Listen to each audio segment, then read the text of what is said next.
Hi, Dr. Randy here from my home today, and I wanted to talk with you for a few minutes about disrespect. We know that during this COVID-19 pandemic, many families have been wrestling with depression, domestic abuse. There's been an increase in divorce, a lot of tension, a lot of stress.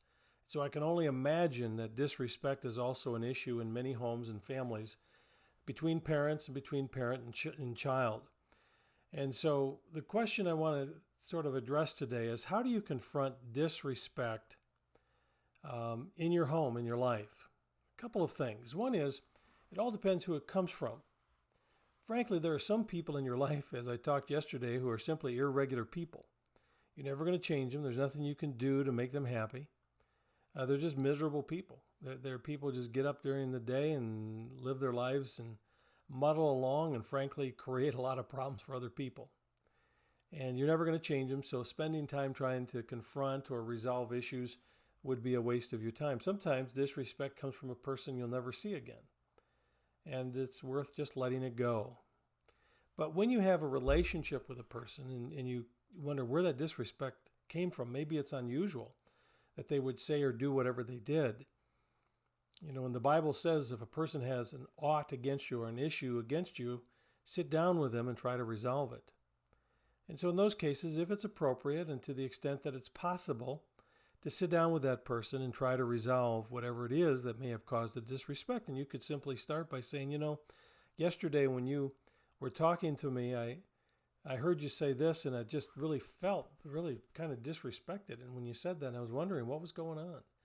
And see if that would open up an opportunity to talk with them. Now, if it's a really tension-filled relationship, you may need to have a counselor to help you go through the process. But there's other times you can't ignore it. There's sometimes you're being disrespected in the workplace, co-workers, a boss, a subordinate, by a neighbor, a spouse, or a child that it needs to be confronted, and sometimes firmly confronted.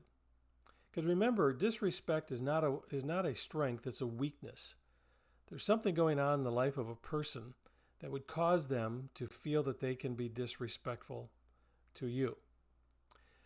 In my book, Starve for Affection, which was it's a book about marriage, by the way, Why We Crave Affection and How to Get It, I have a chapter. In chapter 8, I talk about active respect, and I give 3 keys to success when you have someone who's showing disrespect in your life. Let me just share these 3 principles.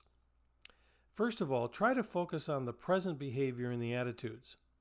And then I go on to write that if you've been dealing with issues from the past that never seem to get resolved, it would be best to get those on the table and try to select them first.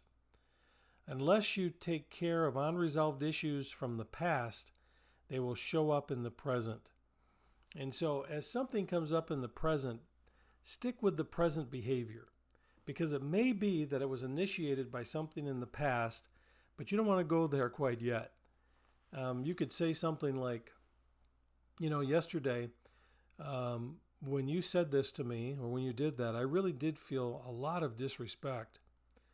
And I'm not sure where that's coming from, like I mentioned a moment ago, and see if that will open up some issues from the past that need to be discussed. Maybe there's some unresolved issues of unforgiveness. Maybe there's some issues that need to be clarified and set straight. But begin with present behavior, because that's always the best place. Number 2, I say clearly express your needs, desires, and wants. And this has got to be done with a lot of respect. Now let me give you an example.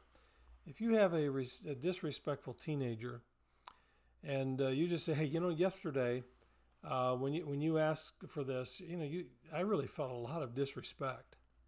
And they may try to blow it off or minimize it or get angry. But then it's important for you with confidence to be clear. To say, honey, I love you, but I want to tell you that I want to be clear. What did I say? I want to be clear on my needs, desires, and wants. My need is when you talk to me, you do it with respect. My desire is that we're going to have a good relationship. I want to hear what your concerns are. And my want is that as we move forward, we're going to find that we can resolve issues together as mom and dad, or mom and dad with you as a child. In other words, you're being very clear what the expectation is. You can even be more clear by saying, in the future, when you have a need, I want to be clear of my needs, desires, and wants, that you're not going to speak to me that way. If you want something, speak to me with respect, and I'm happy to listen. And number 3, keep the ball on the other side of the net. That's a principle that I learned a long time ago in relationships. It's easy to absorb somebody else's pain and disrespect. But when you take that and put it back on their side, in other words, listen, I've just expressed that this is what I need, what I want in our relationship. And you're putting it back in their side to say, this is what I expect will happen. Now, they may not respond the way you want them to, but you've taken the ball, as it were, and you put it over on their side of the court where it needs to be. In our relationship, the more you can keep the ball in their lap, the responsibility with them, the better off you're going to be. Well, of course, you pray for people because everybody's going through a stressful time right now. And so don't, in turn, be disrespectful back to another person.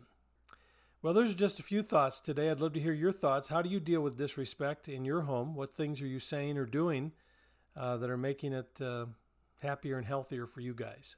Okay? I'll be back again tomorrow on Facebook Live, and I'm going to talk about money tomorrow. When you all disagree about money in the home, it creates a lot of tension. I'm going to give you some strategies for dealing with that. So we'll talk tomorrow on Facebook. Have a great day. Be safe.